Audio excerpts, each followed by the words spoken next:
بالله من الشيطان الرجيم. بسم الله الرحمن الرحيم. وكأي من آية في السماوات والأرض يمرون عليها وهم عنها معرضون وما يؤمن أكثرهم بالله إلا وهم مشركون. صدق الله مولانا العظيم.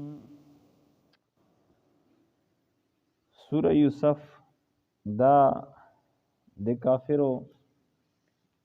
د سوال په جواب کې نازل وو چې دوی د نبی علیه السلام نه دا پوښتنه وکړه چې یعقوب علیه السلام د کنعان نه مصر ته څرنګه منتقل شو، او دا په دې بنیاد کړی و چې دا یهودو ته د نبی علیه السلام د نبوت علامت وښیم. که دا جواب یې دیر کو نو دا جواب د پیغمبر نه علاوه بل څوک نشي کوی، بیا پیغمبر دا، او که دا جواب یې نه کدیر نو بیا پیغمبر نه دا. نو چونکې تفصیلا بیا هغه واقعیا ذکر شوله تاسو ټولې اوریدله. الله جل جلاله فرمایي چې د الله پاک د قدرت دلائل دا لږ دي، دا د پیغمبر نه دغه د پوره چې آیا دا بیا پیغمبر دا او که نه دا سوال کوي. دې نه علاوه د نور په د کائنات کې نظر اوچي انسان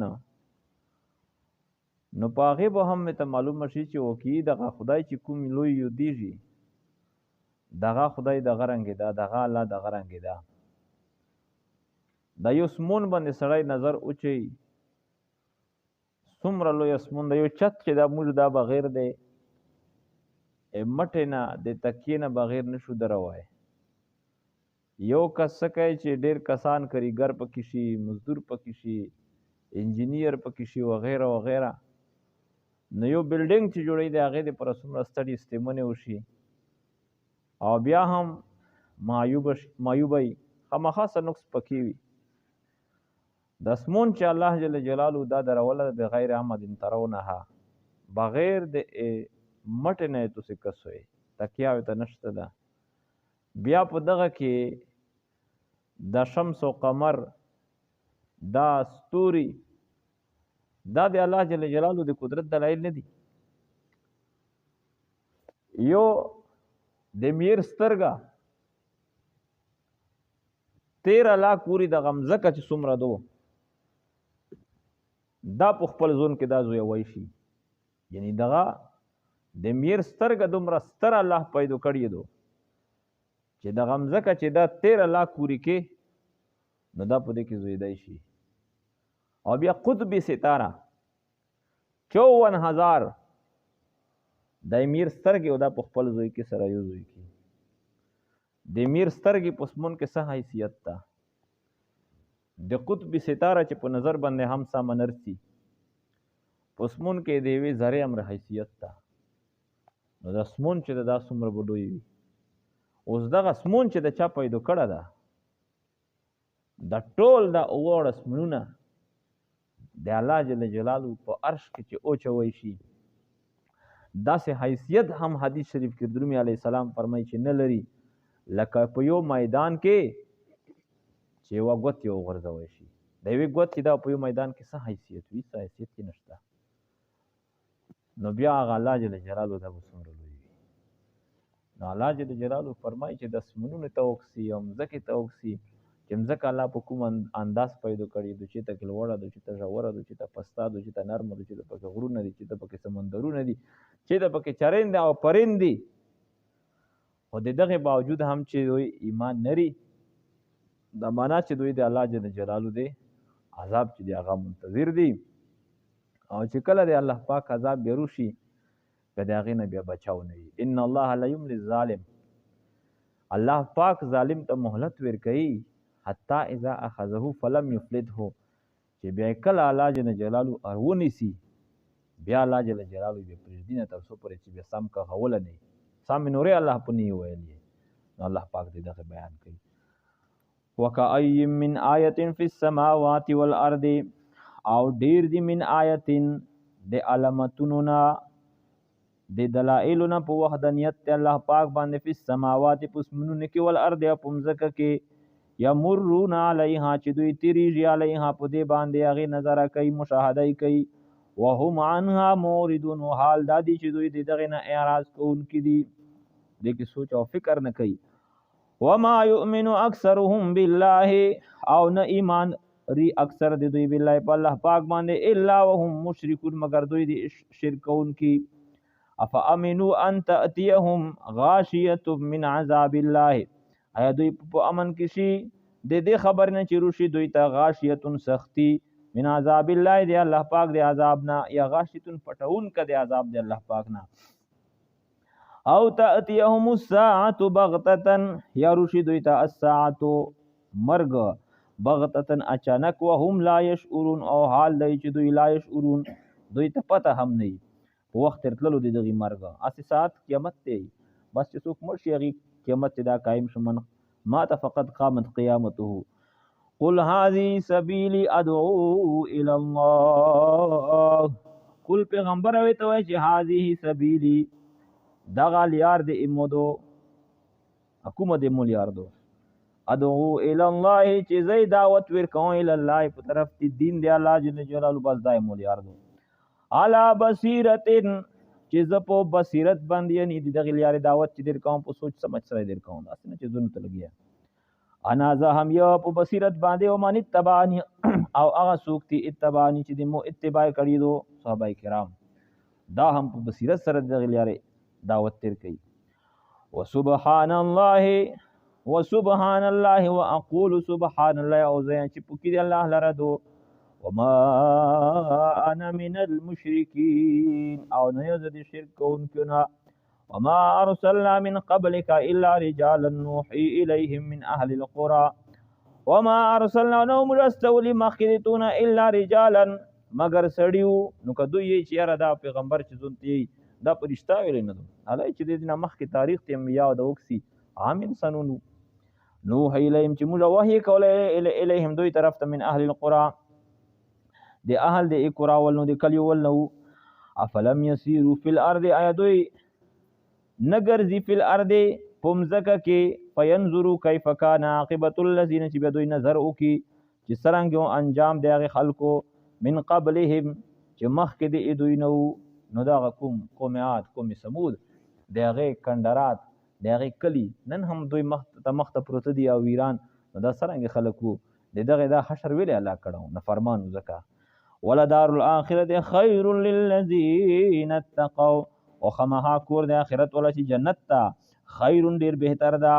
للذين د پر د هغه خلکو اتقوا چې هغه زون بچ کړه د شرک نه یا اتقوا چې دوی خوف اختیار کړه دی الله جل جلاله افلا تعقلون آیات سے عقل نه چارنه خلوی حتا اذا استيأس الرسل وظنوا انهم قد كذبوا جاءهم نصرنا دغه آیت معنا ډیره انتهایی مشکله معنا ده خو لیکن مفسرین مختلف اقوال پکې کړي دي آسان معنا ادا ده چې ګورئ په انبیاء کرام باندې انتهایی مشکل حالات راغلي دي انبیاء کرام زنه داسې انبیاء کرام راغلي دي چې د هغې امتیون چې محدود کسانو لاس کسان وو د ځینې پنځنې کسانو د ځینې بو یو امتی هم نه او ویل ټکول هم د خپل امتیونو د لوسه خوړلي نوح علیه السلام تاریخ تو مخته ده چې دمره به اون چې غریب بهوشه وشو انا نیم سوه کوله 950 سال دا د خپل قوم ته دعوت او د الله د دین ور کړه تبلیغ یې ته کړه ده په دغه کې 80 یا 82 د 84 86 د کسان چې دغه بس په ایمان وروړه نو بعضې اوقاتو کې بیا انبیاء کرام دغه حال ته ورسېدل چې د خپل د قوم د ایمان نه امید شل چې بس د موږ قوم ایمان نری لکه نوح علیه السلام ته الله پاک خپله ویل، الله پاک ته خپل دعوت چې کوم دا پیش کوي، انی دعوت قومی لیلا و نهارا فلم یزدهم دعائی الا فرارا وانی کلما دعوتهم لتغفر لهم جعلوا اصابعهم فی آذانهم واستغشوا ثيابهم واصروا واستكبروا استكبارا ثم انی اعلنت لهم ما اسررتم اسرارا. چې الله جل جلاله خپل قوم ته مې د شپې هم دعوت ورکړ، د ورځې مې هم دعوت ورکړ، تنهایی کې مې هم ورکړاله او درنګې په مجمع کې مې هم ورکړاله. خو لیکن د مو دعوت بجای د دې چې دوی کې څه خیرخواهي پیدا شوي سره نفرت هی نفرت پکې پیدا کېږي، چې مو ویني غیږونه تر نه ګوتې نه کي او خپلې کپړې ټولې کې خدای چې نه منډه کو. الله پاک ته وایي چې انه لن یؤمن من قومک الا من قد آمن. نو خو دې تو په کوم کې چې بس چا ایمان راوړه دا غیر وړه نور ته ایمان نه نصیب کېږي، دا بدبختي دي. نو نوح علیه السلام د خپل د قوم د ایمان نه ناامیده شو. هغې نه بعد بیا الله پاک نه دعا غوښتې د خپل قوم په خلاف یې بد دعا کړې چې رب لا تذر علی الارض من الکافرین دیارا انک ان تذرهم یضلوا عبادک ولا یلدوا الا فاجرا کفارا. یا الله چې یوري تو فیصله په شوې چې دغې ته ایمان نه ورکوم، نو دا کوم محنت مې چې کړه د 950 ساله دغه مخصوصي کسان ایمان وروړه دار نه ګمراه نه کړي. نو یا الله پاک لا تذر علی الارض من الکافرین دیارا، په مخ ته مځکه چې د کافر یو کور پروردګاره پرې نږدې. نو بیا نوح علیه السلام ته الله پاک وایي چې وصنع الفلک باعیننا، موږ په نګرانۍ کې ته کشتي جوړوه. نو ده به کشتي جوړوله، قوم ورته لاړ چې نوح دا څه کوې؟ وی کشتي جوړوه که نه، نو کشتۍ خو خلک په اوبې کې چلوي، موږ شلې ته نه مونده کوو، ته به کشتۍ پکې چلای. وی چا وکړه نه د الله پاک عذاب راونده. دغه کوم ظالم قوم شو دا کافر قوم، دا آیتونه د نوح علیه السلام د واقعې سره خاص نه دي، ټول انبیا کرام مطلق خبره راغلي، خو چونکې د وضاحت په طور باندې زه دغه ته پیش کوم. نو دغه کوم کافر قوم بچو د دې به دا ګمان و چې انبیا کرام خو موږ ته یا یو پیغمبر موږ ته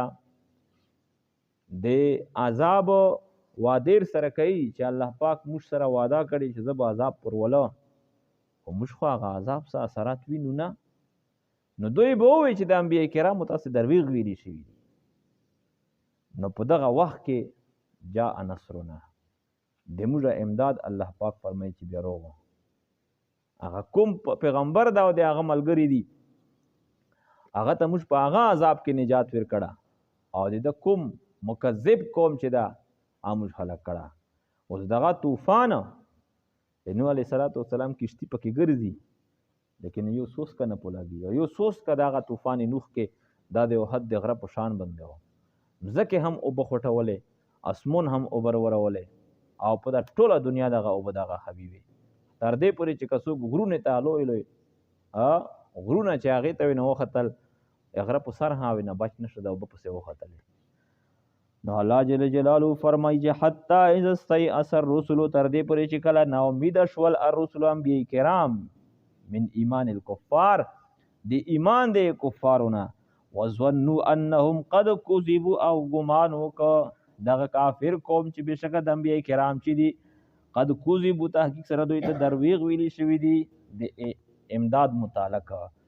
الله فرمایي چې جاءهم نصرنا، ارغله ده بیا دوی ته دغه انبیاء کرامو ته امداد دي موږ، فنجي من نشاء، پس موږ نجات ورکوو من نشاء چاته موږ خوښوي، ولا يرد بأسنا عن القوم المجرمين، او نشي واپس کولی عذاب دی موږ داسې قوم نه چې مجرمین دي مشرکین دي. لقد كان في قصصهم، تحقیق سره دو په کیسو د دغه انبیاء کرامو کې عبرت، یا لقد كان في قصصهم، هم ضمیر د یوسف علیه السلام ته او د هغه ورونو ته راځي. لقد كان في قصصهم، تحقیق سره دا په کیسې د یوسف علیه السلام او د هغې د ورونو کې عبرت ته پکې لأولی الالباب دی پر د اصحاب العقول، د کوم د عقل خوندون دی پر عبرت ته چې کسه د الله د پر چې کله لګیا وي اخلاص تیر پکې وي، نو په کوم حالت باندې هم الله پاک د نکمای ته نه ورکوي. یوسف باندې څه حالات تیر شله، کوی ته وچې ده، غلام خرڅ شو، جیل ته وچې ده، نه پس الله جل جلاله بادشاهت پکې ورکه. ما کان حدیثا یفترا، ما کان نه دغه قرآن حدیثا یو کلام یو خبره، یفترا چې د زونه جوړه کړی شوي، ولکن تصدیق الذی بین یدیه، لیکن دا تصدیق ته هغه شی د هغه کتاب د بین یدیه چې مخکې د اذن او مخکې څومره کتابونه هغه ټول د تصدیق ته، وتفصیل کل شیء، او تفصیل د قرآن د هر شی د هر امر ضروري چې دین کې ته محتاج دی د هغه تفصیل ده پکې. وهدى ورحمة لقوم يؤمنون، او دا قرآن دا هدایت دی دلالت نه او رحمت دی در سے پورا قوم دا یؤمنون چې په الله